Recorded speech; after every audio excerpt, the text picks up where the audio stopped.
de poder preservar aquests ecosistemes marins per tenir els beneficis i reduir els riscos.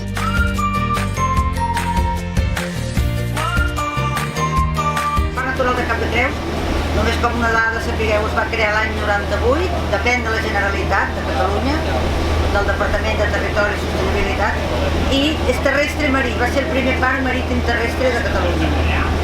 La nostra intenció no és prohibir, sinó que és regular. Evidentment que hi ha alguna activitat com és la pesca d'arrossegament, és prohibida a tot el parc, i la pesca d'encerclament. L'aqüicultura tampoc es pot fer. A la zona de la reserva integral no es pot fer cap activitat extractiva i potser com a dada curiosa també és que les 3 parcials, que és un terç de la zona protegida, no es pot fer la pesca submarina amb fusell. Què fem al parc? Què treballem perquè preservar aquest medi, perquè se'n pugui gaudir i a la vegada perquè tot el que està impulsant la càtedra, que és mantenir aquests ecosistemes per preservar la salut, per preservar els ecosistemes i perquè nosaltres, els humans, també en puguem gaudir i puguem treure'n un profit. El fons marí del Cap de Creus és de les àrees protegides més interessants i més valor patrimonial de la Mediterrània.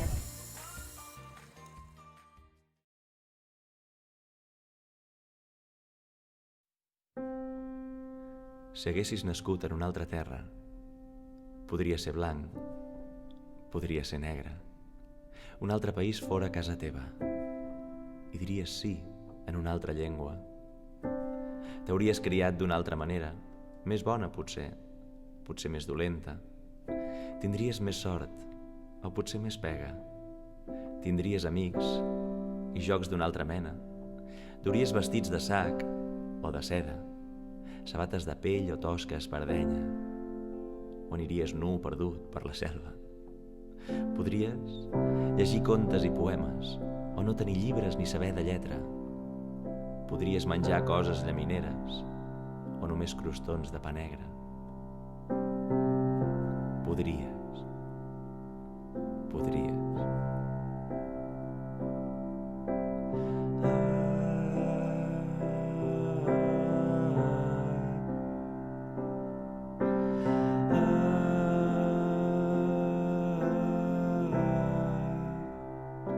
Per tot això, pensa que importa tenir les mans ben obertes, les mans ben obertes i ajudar qui ve fugint de la guerra, fugint del dolor i de la pobresa.